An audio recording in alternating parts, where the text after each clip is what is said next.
Hello दोस्तों। तो आज हम आधुनिक भारत के इतिहास में पढ़ेंगे। टॉपिक 18वीं सदी का भारत पढ़ रहे थे। लास्ट वीडियो में हमने पढ़ा था 18वीं सदी का भारत पार्ट 1। आज पढ़ेंगे पार्ट 2। तो इस पार्ट में निम्न व्यक्तियों से हम परिचित होंगे: अहमद शाह अब्दाली, शाह आलम द्वितीय, निज़ाम उल मुल्क, सादत उल्लाह खां, मुर्शिद कुली खां, अली वर्दी खां, सादत खां बुरहान उल मुल्क, सफदरजंग, हैदर अली, टीपू सुल्तान, राजा मार्तंड वर्मा और राम वर्मा। तो चलिए शुरू करते हैं। पहला है अहमद शाह अब्दाली का आक्रमण। अहमद शाह अब्दाली अफगानिस्तान का शासक था। यह नादिर शाह का काबिल सेनापति था। अब्दाली ने 1748 से 1767 के बीच दिल्ली और मथुरा पर बार बार आक्रमण किया। अब्दाली ने 1761 में मराठों को पानीपत की तीसरी लड़ाई में हराया। तो अब्दाली ने मराठों को पानीपत की तीसरी लड़ाई में कब हराया था? 1761 में। और यह नादिर शाह का काबिल सेनापति था। इसके बाद है शाह आलम द्वितीय। शाह आलम द्वितीय यह 1759 ईस्वी में दिल्ली की गद्दी पर बैठा। उसने 1764 ईस्वी में बंगाल के मीर कासिम और अवध के शुजा-उद-दौला के साथ मिलकर ईस्ट इंडिया कंपनी के खिलाफ लड़ाई की घोषणा कर दी, परंतु इस लड़ाई में यह हार जाता है और इलाहाबाद में ईस्ट इंडिया कंपनी का पेंशन याफ्ता बनकर रहने लगता है। 1803 ईस्वी में अंग्रेज दिल्ली पर अधिकार कर लेते हैं। तो अंग्रेज दिल्ली पर कब अधिकार करते हैं? 1803 ईस्वी में। इसके बाद है भारतीय राज्य और समाज। तो इसमें हम एक एक राज्य देखेंगे और वहाँ पे किसने क्या स्थापना की और क्या हुआ इसके बारे में देखेंगे। तो देखिए, हैदराबाद, इसकी स्थापना 1724 में निज़ाम उल मुल्क ने की थी। ये हमने लास्ट वीडियो में पढ़ा था। इसे दक्कन के वायसराय का खिताब प्राप्त हुआ था। 1748 में इसकी मृत्यु हो जाती है। ठीक है। इसके बाद है कर्नाटक। यह दक्कन का एक सूबा था जो हैदराबाद निज़ाम के अधिकार क्षेत्र के अंतर्गत आता था। मतलब कर्नाटक उस टाइम हैदराबाद निज़ाम के अधिकार क्षेत्र के अंतर्गत आता था। कर्नाटक के नायब सूबेदार को कर्नाटक का नवाब कहा जाता था। कर्नाटक के नायब सूबेदार को क्या कहा जाता था? कर्नाटक का नवाब कहा जाता था। यहाँ का नवाब सादत उल्लाह खां था। कौन था यहाँ का नवाब? सादत उल्लाह खां। यह निज़ाम की मंजूरी के बिना ही अपने भतीजे दोस्त अली को अपना उत्तराधिकारी बना देता है। मतलब इसने निज़ाम से मंजूरी लेना बंद कर दिया था, हैदराबाद निज़ाम से, और अपने को स्वयंभू शासक समझने लगा था। इसके बाद आप आ जाइए बंगाल में। मुर्शिद कुली खां 1717 ईस्वी में बंगाल का सूबेदार बना। कौन बना? मुर्शिद कुली खां। इसके शासनकाल में 3 विद्रोह हुए। कौन कौन से? पहला विद्रोह सीताराम राय, उदय नारायण और गुलाम मोहम्मद ने किया।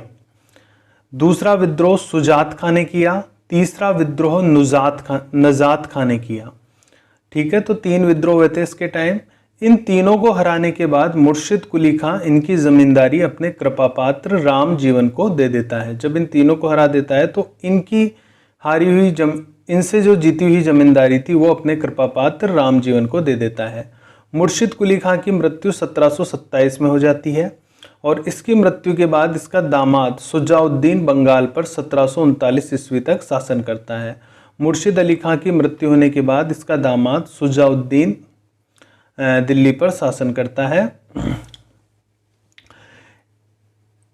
शुजाउद्दीन के बाद इसका बेटा सरफराज खां शासक बनता है। ठीक है। आगे देखिए, अलीवर्दी खां। अलीवर्दी खां सरफराज खां को हटाकर बंगाल का नवाब बन जाता है। अलीवर्दी खां ने बंगाल के प्रशासन में कई सुधार किए। बहुत अच्छा शासक था ये। इसने फ्रांसीसियों को कोलकाता और चंद्रनगर के कारखानों की किलेबंदी करने की इजाज़त नहीं दी। दूरदर्शी था ये। अलीवर्दी मराठों के हमलों से परेशान रहा और अंत में उन्हें ओडिशा का बड़ा हिस्सा मराठों को देना पड़ा। बंगाल के नवाबों ने अपनी सेना को मजबूत करने की कोशिश नहीं की। ये इनकी कमी थी। फलस्वरूप बाद में उन्हें ईस्ट इंडिया कंपनी से हार का सामना करना पड़ा। इसके बाद है अवध। अवध को देखिए। अवध के स्वायत्त राज्य का संस्थापक था सादत खां बुरहान उल मुल्क। ठीक है। वह 1722 में अवध का सूबेदार बना। इसने 1723 में नया राजस्व बंदोबस्त भी लागू किया, जिससे किसानों की हालत बेहतर हुई। मतलब इसने जो नया राजस्व बंदोबस्त लागू किया था वो किसानों के हित में था। इसने हिंदू और मुसलमानों में भेदभाव नहीं किया। 1748 में सफदरजंग वजीर बना। यह सादत खां का भतीजा था। सफदरजंग 1748 में वजीर बनता है अवध का। सफदरजंग ने बंगस नवाबों के खिलाफ 1750 और 51 की लड़ाई में मराठों की सैनिक सहायता तथा जाटों का समर्थन प्राप्त किया था। सफदरजंग नैतिक इंसान था, मतलब नैतिक रूप से इसका चरित्र उत्तम था। यह जीवन भर एकमात्र पत्नी के प्रति वफादार रहा और इसकी मृत्यु होती है 1754 में। इसके बाद अगला राज्य है मैसूर। विजयनगर साम्राज्य के अंत होने के साथ ही मैसूर ने अपनी स्वाधीनता को बनाए रखा। 18वीं सदी की शुरुआत में नंजराज सर्वाधिकारी और देवराज दुलवई नामक दो मंत्रियों ने मैसूर की शक्ति अपने हाथों में ले ली। किसने? नंजराज और देवराज ने। और राजा चिक्का कृष्णराज को किस में बदल दिया? कठपुतली में बदल दिया। मतलब मेन सत्ता ये दोनों ही चला रहे थे, नंजराज और देवराज मैसूर की। हैदर अली का जन्म 1721 में एक सामान्य परिवार में हुआ था। वह एक प्रतिभाशाली सेना नायक था और मिले हुए मौकों का लाभ उठाकर वो सेना में उच्च पद पर पहुंच गया था। ठीक है, किसी राज परिवार में इसका जन्म नहीं हुआ था। 1755 में उसने डिंडीगुल में फ्रांसीसियों की सहायता से एक आधुनिक शस्त्रागार स्थापित किया था। 1755 में 1761 में नंजराज को सत्ता से अलग कर ये मैसूर पर अधिकार कर लेता है। कौन? हैदर अली।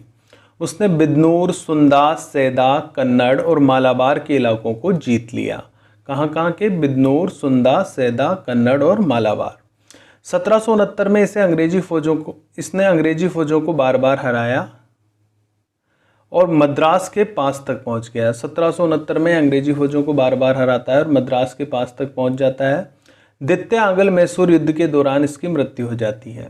और इसके बाद कौन शासक बनता है? इसके बाद शासक बनता है इसका बेटा टीपू सुल्तान।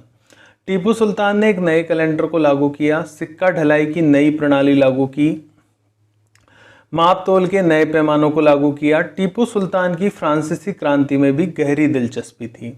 उसने श्रीरंगपट्टनम में स्वतंत्रता वृक्ष लगाया और एक जैकोबिन क्लब का सदस्य भी बना। कौन? टीपू सुल्तान।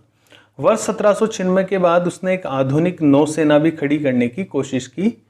टीपू सुल्तान ने, यह भी दूरदर्शी था और नौसेना का महत्व समझता था। टीपू सुल्तान की एक प्रसिद्ध उक्ति थी कि एक शेर की तरह एक दिन जीना बेहतर है, लेकिन भेड़ की तरह लंबी जिंदगी जीना अच्छा नहीं। टीपू सुल्तान की प्रसिद्ध उक्ति क्या थी? कि एक शेर की तरह एक दिन जीना बेहतर है, लेकिन भेड़ की तरह लंबी जिंदगी जीना अच्छा नहीं। 1799 में श्रीरंगपट्टनम में टीपू सुल्तान ब्रिटिश सेना से लड़ता हुआ मारा जाता है।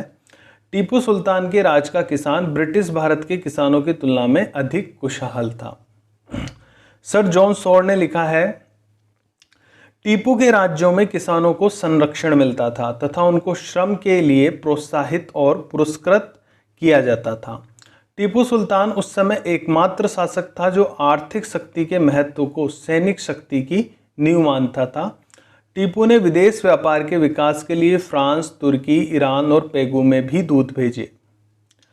हालांकि टीपू अपने धार्मिक दृष्टिकोण में काफ़ी रूढ़िवादी था, लेकिन दूसरे धर्मों के प्रति भी वो काफ़ी उदार था। 1791 में मराठों ने श्रृंगेरी के शारदा मंदिर को लूटा तो उसने मां शारदा की प्रतिमा बनवाने के पैसे दिए। वैसे ये रूढ़िवादी व्यक्ति था, कुछ लोग इसे बहुत अधिक रूढ़िवादी मानते हैं और कुछ लोग इसे धर्मनिरपेक्ष भी मानते हैं। इसके बाद है केरल राज्य। इसके अंतर्गत 4 प्रमुख राज्य थे, कालीकट, चिरक्कल, कोचीन और त्रावणकोर। 1729 में त्रावणकोर को राजा मार्तंड वर्मा के नेतृत्व में प्रमुखता मिली। किसके नेतृत्व में? राजा मार्तंड वर्मा। उसने क्विलोन और इलायदाम को जीत लिया। क्विलोन और इलायदाम को उसने डचों को हराया और आधुनिक सेना की स्थापना की।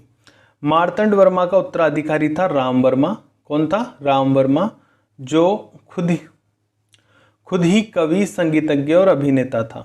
क्या था ये? कवि, संगीतज्ञ और अभिनेता।